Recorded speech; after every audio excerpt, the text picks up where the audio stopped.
two areas. One is Engagely, which is the community engagement platform that we pitched like twice to you guys before, and we took it one step further. It's more further along, and the other area is still the telemedicine space.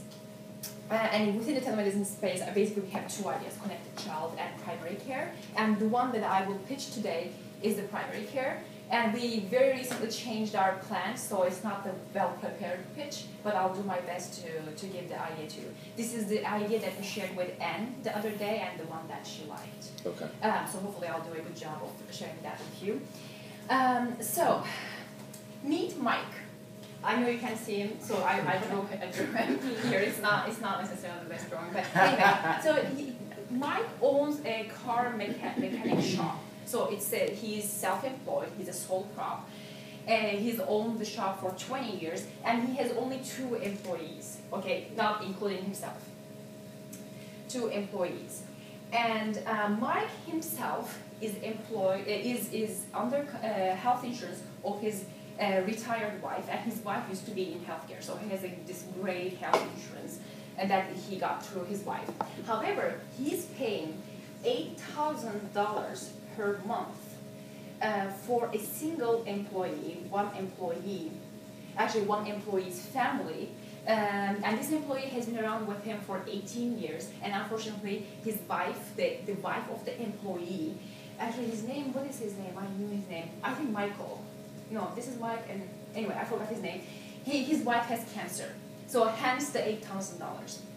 As you guys may or may not know, when it comes to health insurance, large companies are at an advantageous position, right? They have a large pool of employees that they can spread risk around and do all sorts of calculations. However, when it comes to individuals or small employers, they don't have the same luxury. They bear their own risk, basically. They bear their own risk.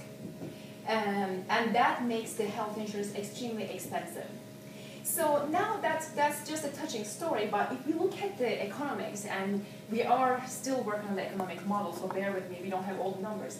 96% of all employers in the United States are small businesses, okay? And they employ 50% of all workforce in the US. So it is a considerable amount of people who are bearing their own risk when it comes to health insurance, and it's extremely expensive. So that's one thing that is going on, right? This has been around for a while. The other thing that's not going to come as a surprise to anybody is that the health costs are rising like crazy, right? Every year, I heard 12 to 17% rising, and this is very much true for small businesses too. So these guys, very soon, they won't be able to afford the ones that are already affording. So there's a big percentage that is not able to afford, right? And there's a percentage that is able to afford health insurance for their employees, and they will basically not be able to do so. So given all these trends, rising healthcare costs, the fact that they bear their own risks, and the numbers, we decided to look into providing care delivery services for small businesses. Let's take into account the fact that there's a shortage of primary care. Okay, that's another trend that's going on that will not be of surprise to anybody. And shortage of primary care meaning shortage of primary care physicians as well as nurses. Okay, the whole area is in shortage. And we also came across recent statistics that show that when the care is delivered virtually, okay, when the care is delivered virtually, the doctor is somehow more efficient. There are less delays. So if the appointment is from 10 to 10:15, the doctor actually shows up on their computer at 10. There's a nurse on the other side who facilitates the conversation and sees the patient from 10 to 10:15. So this is actually making the primary care more, any kind of care, but in our case, primary care more efficient. So those are the trends that we are putting, those are the legs of our idea. And our idea currently has 2 solutions that we need to explore. The first one is concierge virtual primary care for small businesses. And what I mean by that is we will be aggregating small businesses based on geographies. So let's say this particular block and 5 block down there, 5 to 5 block, and let's take all the small businesses that exist in that geography. We will be combining them and giving them access to primary care, and we need to decide whether that's going to be one primary care physician can foresee 10 nurse practitioners, and nurse practitioners can deliver primary care. So we have to decide how many physicians, how many nurses, but we will give them access to primary care through an online. Maybe this MacBook will be the access to primary care. We also are thinking of complementing this primary care delivery by a mobile nurse. Maybe it's just a matter of putting a nurse in a truck, right? And then she goes around, basically takes pulses and looks at preventative biometrics and that suggests people on what to do on their health. So that's one solution. The other one is what actually Ardunica called Bizarro insurance.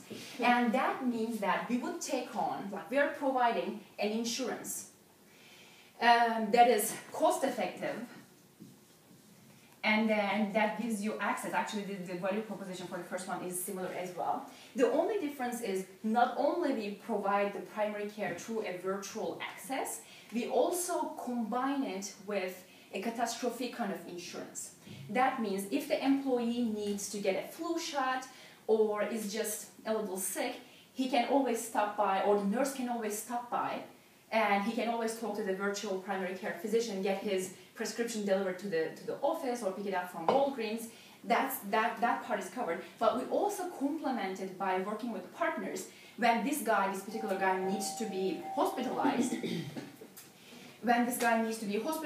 then we will be providing coverage. That is pretty much similar to catastrophic insurance, but we need to see the details of that offering.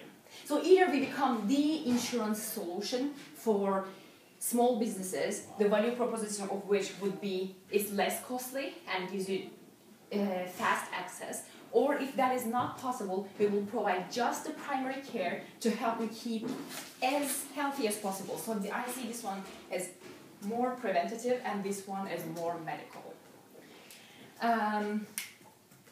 In terms of risks, there's a lot of risks obviously associated with actually making this happen. There are a lot of logistics and moving components.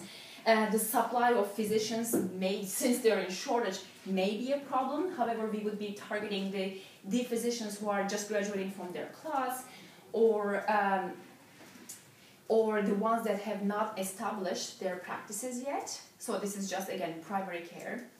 And then another risk is the sales channels. We need to, obviously small businesses are all over the place, right? We need to partner with people who are already used to selling to small businesses such as Sam's Club. We just talked with Kevin Kenny from US Preventative, and he's selling to small businesses through Sam's Club, right? And we could go with a similar partnership. Our next steps are definitely to get these numbers down. How much does the insurance cost for how many employees? How does it evolve over the year? Get the economic model down to understand if our solutions make sense. We got good input, we got positive feedback from experts, but we really need to drill down the numbers, and that's what we will be working on next week. Thanks for listening. Thank you, Mary.